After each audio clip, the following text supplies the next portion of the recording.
Hey guys, welcome back to Gardening with Creations by DX & Co. Today,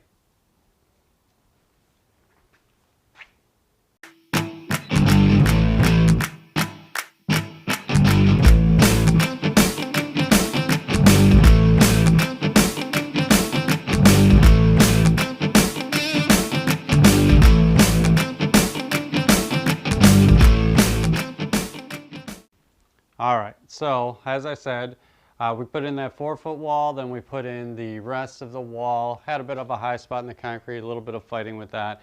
But as you can see there, we've got our opening. Now, what I did to measure that opening is give myself a 1/2 inch on either side. You want to go about 1 inch on either side if you haven't built the wall to the specs, but let me explain what I mean. So we also need to get our header in there. It should look a little something like this when we're done.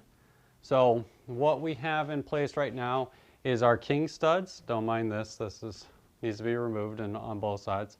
But that is the place of where our jack stud is going to go.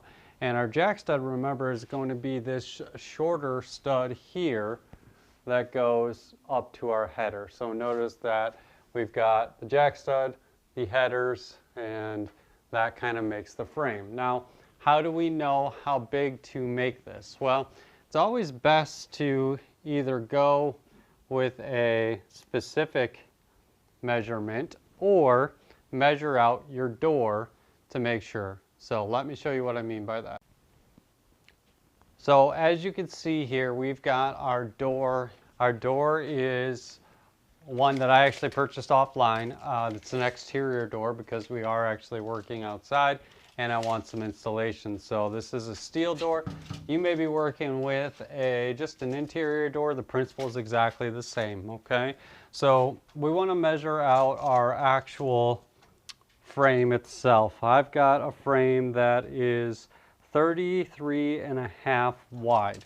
So when I'm actually creating my opening, my wall studs, I actually want to give myself about 1 inch on either side. And that is for a minimum 1/2 inch, but about 1 inch on either side.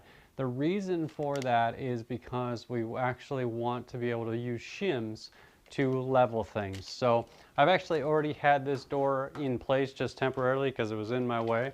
And it is unlevel. The ground itself is unlevel. So we need to be able to shim not only the sides, but we also need to shim top to bottom. My wall studs are perfectly level, so I'm not worried about shimming that too much. I'll be able to throw in some shims just for the screw sake, but we built this wall, so it's perfectly plumb, so that's exciting. However, our ground is not, so we also need to understand the height of our frame. Typically speaking, you would not have a bottom piece on most of your jambs. Your door jambs will usually come with just your 2 sides and your top piece, and then your door. Now notice I'm leaving my door on. That's going to be important for when we actually install this, and I will explain that then. But for now, I need to know the height. Your typical door frame is about 82 inches is what you make it. That's because most of your doors are typically about 80 inches. Now mine here is actually 81 1/8.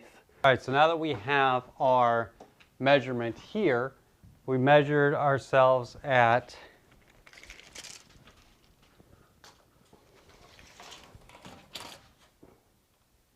81.5 is our measurement there. So now that we have the 81.5 measurement, we're going to add a 1/2 inch to 1 inch for shimming. So if you know your floor is perfectly level, then you get away with a 1/2 inch. I already know my floor is definitely not level, unfortunately, in that area. So we're definitely going to need some extra shimming room. So we'll go ahead and add that inch, and that's what we are going to be cutting our jack studs to. However, there's one thing that we need to keep in mind.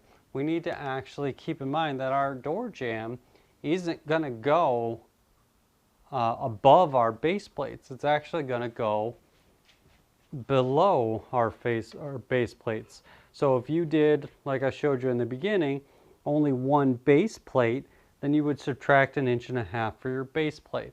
If you have 2 base plates like I do, we need to subtract 3 inches for our jack stud. So we don't want our jack stud to be so tall that we've left ourselves 4 inches and try to shim that. That'd be impossible. So remember to subtract your base plate. But let me show you what's going to happen. So once we've put our jack studs in place, we're then going to have something like this as a top plate. And so we'll have that 1/2 inch to 1 inch gap here between the top of the door jamb and the door, so we can shim it up and have that room in there before we lock it in place. And I'll show you how we install that door and shim it and get it all set. So, but for now, we've got to get these 2 jack studs cut and subtracting the base plate, but getting them a 1/2 inch. So if I'm doing my math correctly, which I like to think that I am, I measured out 81.5 on my door jamb. Adding 1 inch equals 82.5, minusing my 3 inches for my base plate because I have a larger base plate. I have a double base plate instead of a single. So that would be 79.5 is what I need to cut each of my jack studs to. So, however, also keep in mind that jack studs can be made up of drop pieces. So notice that I have just a little short cut piece in here right now. I can just take this other drop piece, put it in here, and work my way up as long as my finished height on both sides is no greater than that 79.5. So your jack stud is a great place to just use your fill-in or your drop pieces. And so that way you don't have a ton of leftover waste. So if you have drop pieces, feel free to use them on your jack stud area. All right, so we've got both of our jack studs cut and installed. Here's an example of one that's just a full length, and then let me show you the example of one where we just kind of pieced it all together here just using a bunch of scrap.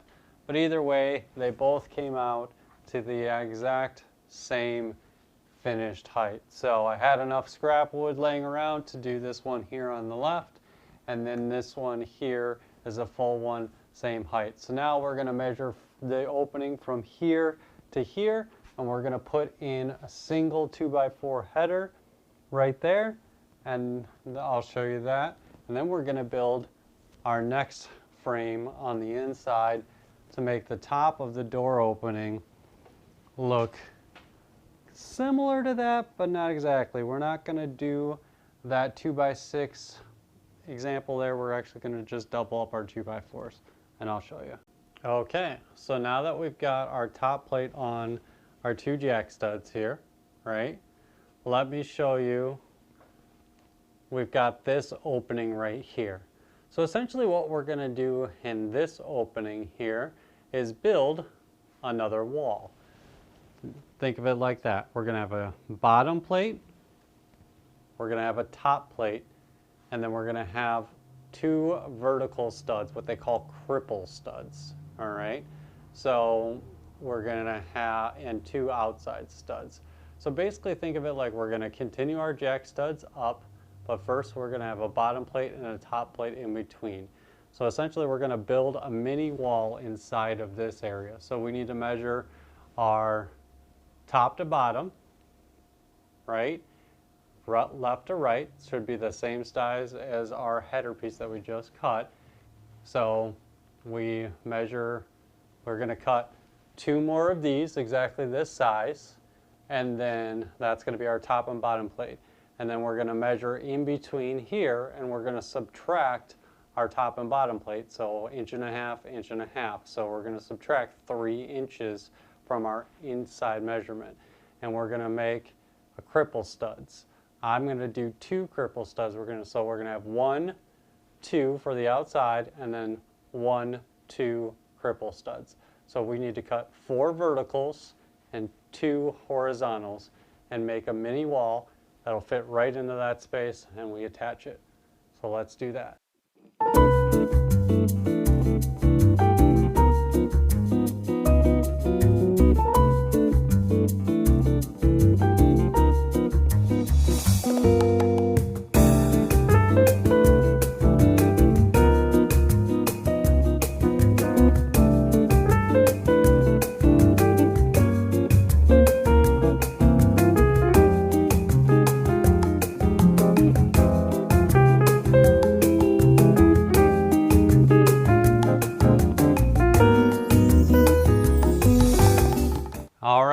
So now that our little mini wall, if you will, is made, we're just gonna put it up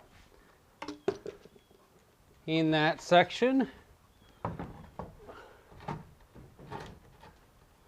Might be a little tight, that's okay.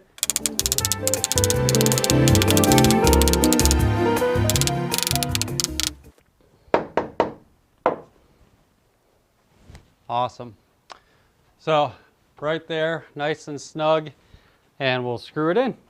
And we're all set. We've now officially got our whole wall in place. We've got our cripple studs, our jack studs, our header, and everything is good to go. So now the next step is we can do all of our electrical. So stay tuned, guys, if you want to see that. And I will walk you guys through how to run the electrical safely and show you exactly how you can put in some junction boxes in a wall, so on and so forth, and what you need to do. So if you guys want to see that, don't forget to like, subscribe, share this video with somebody else who might be thinking of this. And we appreciate you guys following along with this journey with us. It's super important to us, and we're getting it done one little bit at a time. Thanks for watching.